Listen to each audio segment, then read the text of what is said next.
दोस्तों, साक्षी murder case का जब मैंने वीडियो देखा तो सच बोल रहा हूँ, मुझे बहुत ज्यादा दुख। इस केस ने दिल्ली को ही नहीं पूरी इंडिया को शर्मसार कर दिया है। ऐसा लगता है काफी हद तक इंसानियत मर चुकी है। 28 मई 2023 को रात 8:45 पर यह घटना किसी सुनसान वाली जगह पर नहीं, ना ही किसी कमरे में, बल्कि एक ऐसी गली में होती है जिसमें 15-20 लोगों का आना जाना रहता है। उस लड़के ने एक नहीं, दो नहीं, बल्कि उसने 16 बार लगातार चाकुओं से वार करता। इसके बाद भी उसका जी नहीं भरा तो उसने एक बड़ा सा पत्थर लिया और उसके सिर पर 6 बार मारा। लेकिन ये घटना करते समय उस लड़के का बिल्कुल दिल नहीं कांपा और इस दर्दनाक घटना को अंजाम देने के बाद वह कातिल भीड़ के सामने से आराम से निकल जाता है, लेकिन किसी ने भी उसे रोकने की हिम्मत नहीं। जब ये वीडियो मैंने पहली बार देखा तो मुझे विश्वास नहीं हुआ कि हमारे समाज में ऐसे भी दरिंदे हैं जो किसी लड़की को इतनी बेरहमी से भी मार सकते हैं। तो जानते हैं दोस्तों, इस वीडियो में आखिर इस घटना को इस लड़के ने अंजाम क्यों दिया। दोस्तों, साहिल खान की उम्र 20 साल है और ये लड़का दिल्ली में ही एक मिडिल फैमिली को बिलोंग करता है। ये एक आवारा किस्म का लड़का है। फ्यूचर की परवाह न करते हुए लड़ाई झगड़ा करना और गाली गलौज करना इसका हैबिट में है। लेकिन दोस्तों, जरूरतें तो हर इंसान को होती हैं। पैसा कमाने के लिए एक वो छोटा मोटा काम भी करता है। पिछले साल साहिबा डेरी एरिया में साहिल ने एक नया काम शुरू किया था, एसी और फ्रिज का रिपेयरिंग का काम। यदि उसे किसी के घर पर बुलाया जाता था सामान ठीक करने के लिए तो भी उसके घर पर जाकर ठीक कर देता था। और इसी बीच उसकी इसी एरिया में मुलाकात होती है एक 16 साल की लड़की से जिसका नाम साक्षी है। साहिल होम सर्विस करने के लिए कई बार साक्षी के एरिया से होकर जाता था। ऐसे करते करते दोनों में बातचीत शुरू हो गई और ऐसे ही बातचीत करते करते एक दूसरे से इनको प्यार हो गया और बहुत ही जल्दी ये रिलेशनशिप में आ गए। क्योंकि साहिल की उम्र 20 साल थी और साक्षी की उम्र 16 साल। साक्षी के फ्रेंड के अकॉर्डिंग साक्षी इस रिलेशनशिप से बहुत ही ज्यादा खुश थी, क्योंकि साक्षी ने अपने सारे दोस्तों को साहिल के बारे में बता रखा था और साक्षी के सारे दोस्तों ने साहिल को देख भी रखा था।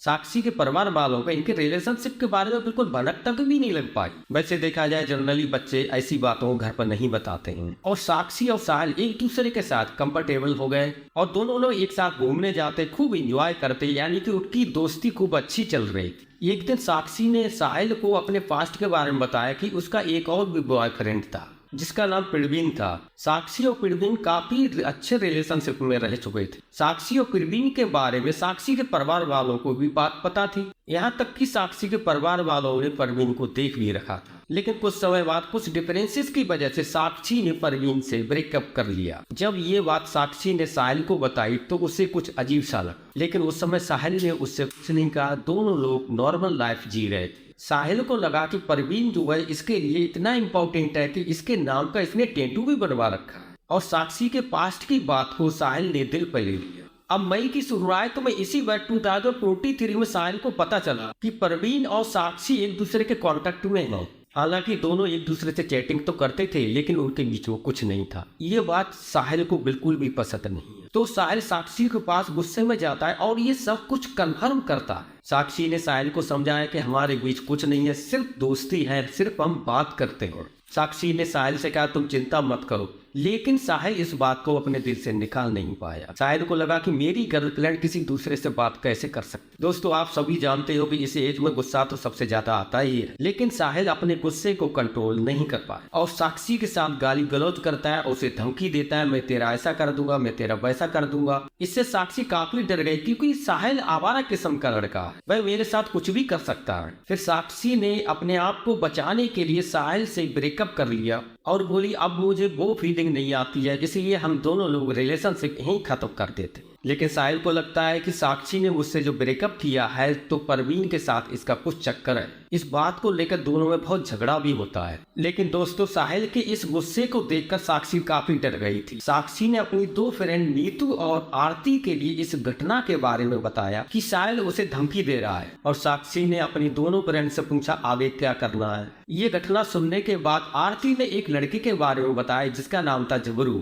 जबरू अपनी एरिया का एक पावरफुल लड़का था। आरती साक्षी को जबरू के पास ले जाती है और सारी बात बता देती। जबरू आरती को समझाकर भेज देता है, कहता है कि कुछ नहीं होगा, मैं साहिल को समझाती हूँ। जबरू को ये बात बहुत बुरी लगी कि बाहर का व्यक्ति हमारी एरिया में एक लड़की को ऐसे कैसे परेशान कर सकता है, और फिर उस साहिल को बुलाता है, कहता है कि तू इस लड़की से बिल्कुल दूर हो जा। साहिल को कुछ समझ नहीं आ रहा था मैं क्या करूं। साहिल को लगा कि ये सारी समस्या का जड़ साक्षी है, क्यों ना इसे मैं रास्ते से ही हटा दूं। और साक्षी लगभग 1 महीने से अपनी फ्रेंड आरती के यहाँ रह रही थी। हो सकता है उसकी कुछ फैमिली प्रॉब्लम्स रही होंगी, इस वजह से वो रही होगी। हालांकि साक्षी के घर में ऐसा कोई प्रॉब्लम नहीं थी, वह आराम से घर पर रह सकती। काफी समय हो गया, आरती और साक्षी रोज शाम को घूमने भी जाया करती थी। साक्षी को लगा कि अब कोई बात नहीं है, सब कुछ शांत हो गया है, एक नॉर्मल लाइफ जीने लगी थी। लेकिन साक्षी को पता नहीं था कि साहिल उसके पूरे रूटीन को नोटिस कर रहा है। इस तरह साहिल को पूरा पता चल चुका था कि साक्षी जो है रोज शाम को घूमने आती है और लगभग 9 बजे घर पहुंचती। और फिर साहिल ने उसे मारने का प्लान बना लिया और फिर घटना को अंजाम देने के लिए 28 मई की रात को साक्षी का इसी रास्ते पर वह वेट करता है और साथ में वह एक चाकू भी लेकर आता है। रात लगभग 8:30 पर साक्षी और आरती उसी रास्ते से दोनों लोग आते हैं, लेकिन आरती नीतू को लेने के लिए उसके घर चली जाती है और साक्षी को अकेला पाकर साहिल उसके पास आता है और उसे सड़क के एक किनारे ले जाता है। फिर इसके बाद दोनों में आपस में काफी बहस हो जाती है, झगड़ा होने लगता है और इसी 1 मिनट के अंदर ही साहिल इस घटना को अंजाम देने लगता है। दोस्तों, आप सभी ने वीडियो तो देखा ही होगा। जब साहिल इस घटना को अंजाम दे रहा था तो उस समय सभी लोग देख रहे थे,